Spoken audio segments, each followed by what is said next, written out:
परमाणु बम को सामूहिक विनाश का हथियार कहा जाता है।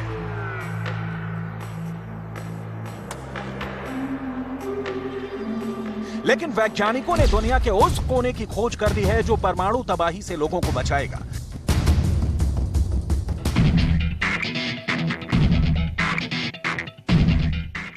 धरती पर ऐसा कौन सा शहर है जो अपने आप में परमाणु युद्ध का कार्ड है?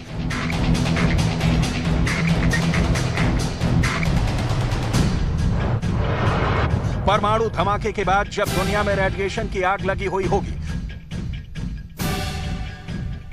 उस मुश्किल घड़ी में इस शहर से कैसे आशा की किरण निकलेगी? ये देश कौन है? दुनिया के नक्शे पर ये देश कहां है? ये देश दुनिया को परमाणु तबाही से कैसे उबारेंगे? इसको लेकर वैज्ञानिकों ने बहुत ही डिटेल में स्टडी की है। उस रिसर्च पेपर में क्या दावा किया गया है, इसे आगे बताएंगे, लेकिन उससे पहले परमाणु युद्ध की विनाश लीला को समझ लीजिए।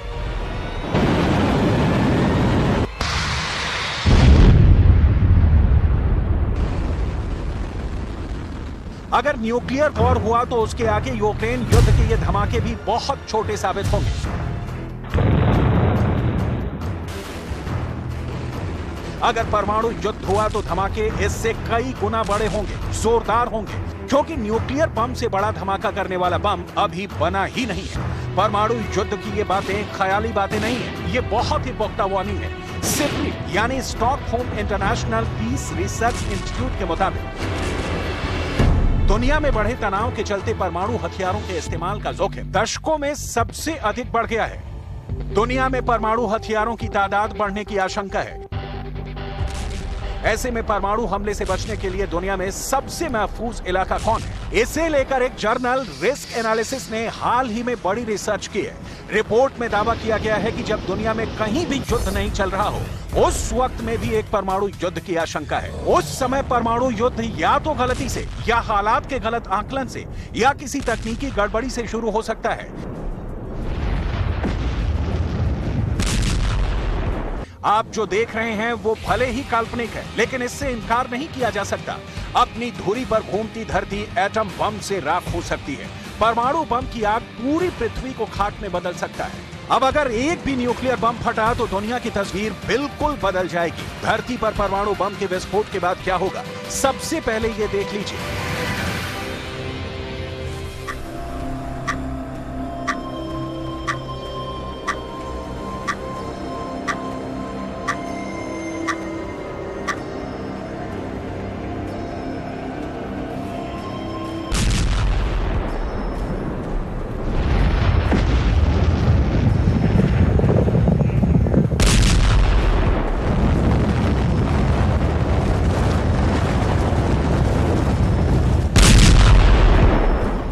परमाणु हथियारों पर नजर रखने वाली संस्था Stockholm International Peace Research Institute के मुताबिक दुनिया भर में परमाणु हथियारों की तादाद 13,862 है। ये परमाणु बम पूरी धरती को 50 बार बर्बाद कर सकते हैं। यानी दुनिया में जितने एटम बम हैं वो पृथ्वी को 1-2 बार नहीं 50 बार तबाह कर सकते हैं। साफ है, एटम बम के प्रहार के बाद ना तो रूस बचेगा, ना ही अमेरिका रहेगा, और ना ही चीन का नामो निशान बचेगा।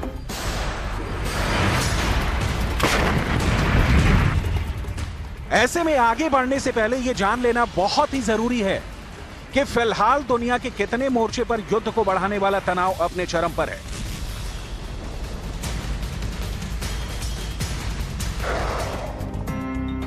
पहला परमाणु फ्रंट बना है यूक्रेन युद्ध। रूस और यूक्रेन के बीच जंग को करीब 1 साल होने वाले हैं। पुतिन कई बार दुनिया को अपने पावरफुल बमों की याद दिला चुके हैं। दूसरा न्यूक्लियर फ्रंट बाल्टिक देशों में मौजूद नाटो और रूस के बीच खुल सकता है, जहां न्यूक्लियर टेंशन बढ़ने की आशंका है।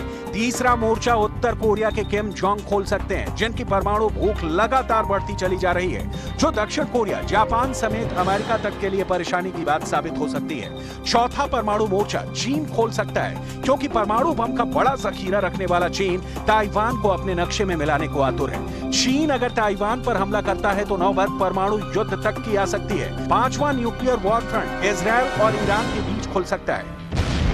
अगर इन पांचों मोर्चों में से किसी भी एक मोर्चे पर परमाणु युद्ध हो गया तो नतीजा बहुत ही भयावह होगा। परमाणु युद्ध हुआ तो सीधे तौर पर 2 करोड़ से ज्यादा लोगों की मौत होगी। 2 अरब लोगों को भुखमरी का सामना करना पड़ेगा। दुनिया की आधी ओजोन परत भी खत्म हो जाएगी। धरती का एक बड़ा हिस्सा काले धुएं के आगोश में समा जाएगा। सूरज की रोशनी ठीक से धरती पर नहीं पहुंच पाएगी। दुनिया भर में मॉनसून पर बहुत बुरा असर पड़ेगा। परमाणु बम ऐसे बम होते हैं जो न्यूक्लियर रिएक्शन की वजह से बहुत छोटे होने के बावजूद भी बहुत बड़े धमाके कर सकते हैं। ये बम न्यूक्लियर फ्यूजन यानी नाभिकीय संलयन या फिर न्यूक्लियर फिजन यानी नाभिकीय विखंडन के फॉर्मूले पर काम करते हैं, जो विस्फोट के बाद बड़ी तबाही लाते हैं।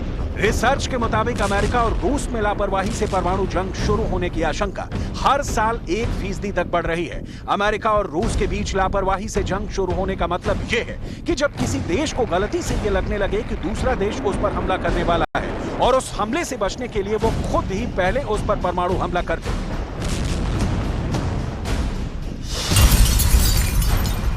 वो जंग दुनिया के 2 सबसे बड़े न्यूक्लियर पावर के बीच होगी।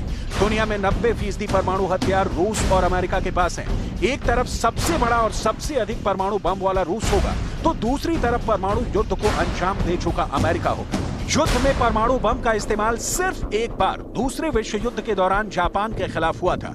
हिरोशिमा और नागासाकी पर परमाणु हमलों के बाद जापान घुटनों पर आ गया था और दूसरा विश्व युद्ध समाप्त हो गया था।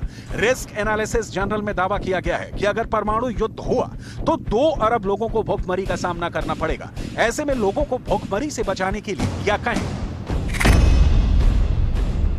कि परमाणु हमले से बचने के लिए ऑस्ट्रेलिया और न्यूजीलैंड सबसे सुरक्षित देश है। रिपोर्ट के मुताबिक ऑस्ट्रेलिया और न्यूजीलैंड कृषि उत्पादों में काफी मजबूत है। ऑस्ट्रेलिया और न्यूजीलैंड 10 करोड़ लोगों के खाने की कमी को दूर कर सकते हैं। इन दोनों में भी ऑस्ट्रेलिया में फूड सप्लाई करने की क्षमता इतनी ज्यादा है कि ये दोनों आबादी के अलावा 1 करोड़ से 10 करोड़ लोगों के खाने की कमी पूरा कर सकते हैं। लेकिन रिस्क एनालिसिस जर्नल में यह भी दावा किया गया है कि अमेरिका से दोस्ती का खामियाजा ऑस्ट्रेलिया को भी भुगतना पड़ सकता है। परमाणु बम जब गिरता है तो उसे तबाही मचाने में सिर्फ 10 सेकंड लगता है, लेकिन उसका असर दशकों तक रहता है। लेकिन ऑस्ट्रेलिया और न्यूजीलैंड जैसे देशों के पास अनाज की कोई कमी नहीं होगी और रेडिएशन से बचे लोगों को भुखमरी से बचाएंगे।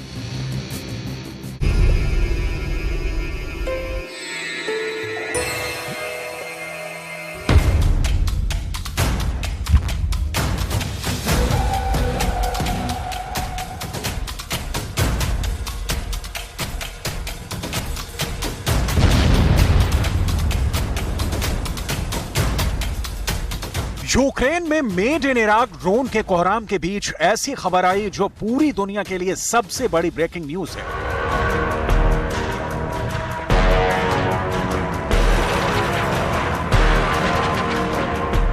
रूस के शाहिद ड्रोन के आत्मघाती हमलों से यूक्रेन में हाहाकार मचा है।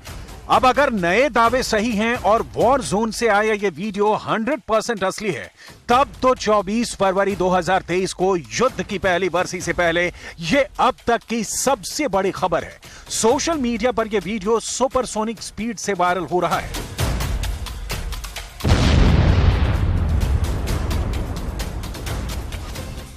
अगर इस खबर पर मुहर लगी तो यूक्रेन में रूस का यह पहला वाटर ड्रोन अटैक है जिसे ईरान के कामिकाजे ड्रोन बोट से अंजाम देने की आशंका है। इस वीडियो की पड़ताल में दुनिया भर की मीडिया जुटी है। मंजर यूक्रेन के ओडेसा का है, जहां इस पुल पर वाटर ड्रोन से हमला हुआ, जिसे ड्रोन बोट अटैक भी कहा जा रहा है।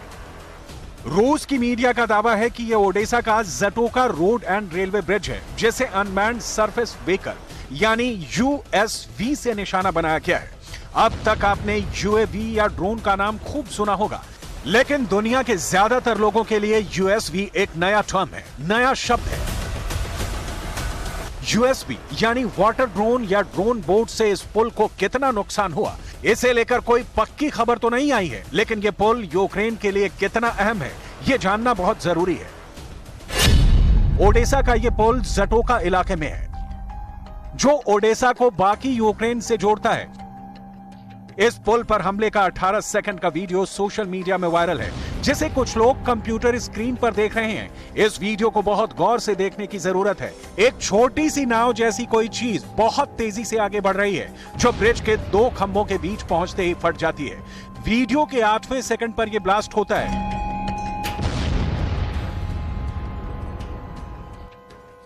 धमाका होते ही सफेद धुएं का डरावना गुबार उठा तो देखने वाले दहशत से भर गए। इसके आगे क्या हुआ, पुल को कितना नुकसान हुआ, उसका ना तो वीडियो सामने आया है और ना ही इसे लेकर रूस या फिर यूक्रेन ने ही कोई दावा किया है। क्या यूक्रेन के पुल को वाकई अनमैन्ड सरफेस व्हीकल यूएसवी से निशाना बनाया गया? इसे लेकर रूस और यूक्रेन दोनों ही अब तक खामोश हैं। लेकिन अगर सचमुच हमले का हथियार यूएसवी यानी वाटर ड्रोन था, तो फिर यह हथियार यूक्रेन के युद्ध में रूस की तरफ से पहली बार आजमाया गया। रूस के कुछ टेलीग्राम चैनलों ने यूक्रेन की मीडिया के हवाले से दावा किया है कि ब्लैक सी से कामिकाजे ड्रोन के जरिए यह हमला हुआ, जिसमें पुल के खंभों को नुकसान हुआ। ओडेसा का यह इकलौता रेलवे पुल है जो बाकी यूक्रेन को डायरेक्ट जोड़ता है। इसके अलावा यह सबसे छोटा सड़क रूट है जहां से मोल्दोवा सिर्फ 8 किलोमीटर दूर है। इससे पहले भी कई बार इस पुल को रूस की सेना की तरफ से निशाना बनाने की खबर है। टैंक, बम, मिसाइल, रॉकेट, लड़ाकू विमान और ड्रोन से यूक्रेन में बारूदी हमले की हर तस्वीर आपने देखी है। लेकिन यह शायद पहला मौका है जब व्लादिमीर पुतिन की सेना ने अंडर वाटर व्हीकल यानी वाटर ड्रोन से हमला किया है।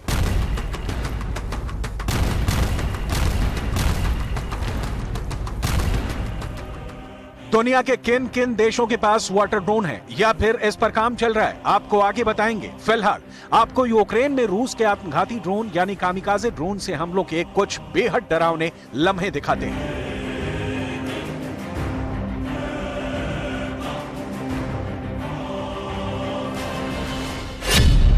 यूक्रेन के दावे पर यकीन करें तो रूस ने अब तक करीब 700 शाहिद ड्रोनों का इस्तेमाल किया है और अब उसे करीब 1800 नए ड्रोनों की डिलीवरी होने वाली है।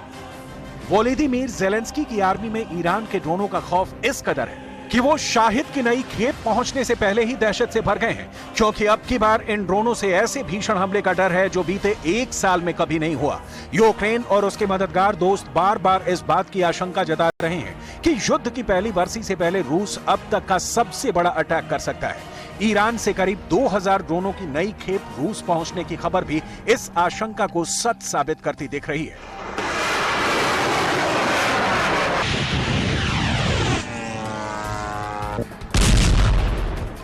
यूक्रेन में खौफ का आलम ऐसा है कि उसे अपने एयर डिफेंस सिस्टम पर भी भरोसा नहीं रहा।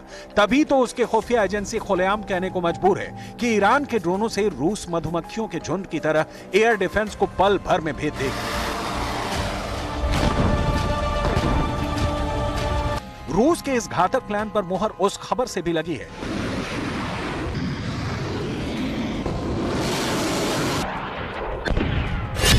जिसके मुताबिक अब रूस में ईरान के ड्रोनों की फैक्ट्री बनने वाली है, जिसमें करीब 6000 खतरनाक शाहिद ड्रोनों का निर्माण होगा। रूस की सेना ने ईरान के जिस कामिकाजे ड्रोन से यूक्रेन में कहर बरपाया, अब उसी के समुद्री अवतार यानी वाटर ड्रोन से यूक्रेन में पहली बार अटैक की खबर है। ड्रोन भी 2 तरह के होते हैं, एक जो आसमान से हमला करे और दूसरा वो जो समुद्र से हमला करे। बीते साल अक्टूबर में यह खबर भी आई थी कि यूक्रेन ने विस्फोटकों से लैस मानव रहित नावों से सेवेस्तोपोल पोर्ट पर अटैक किया था। रूस ने यूक्रेन पर ब्रिटेन के अंडर वाटर ड्रोन की मदद से इस हमले को अंजाम देने का आरोप लगाया था। यूक्रेन ने 100 वाटर ड्रोन खरीदने के लिए फंड जुटाने का अभियान भी शुरू कर दिया है ताकि वो दुनिया की पहली नेवल ड्रोन फ्लीट बना सके। अब अगर यह पक्का हो गया कि यूक्रेन के ओडेसा में हुआ अटैक यूएसवी से हुआ है, तो फिर पुतिन के जंगी बेड़े का यह नया हथियार वोलोदिमीर ज़ेलेंस्की के कैंप में कोहराम मचा सकता है।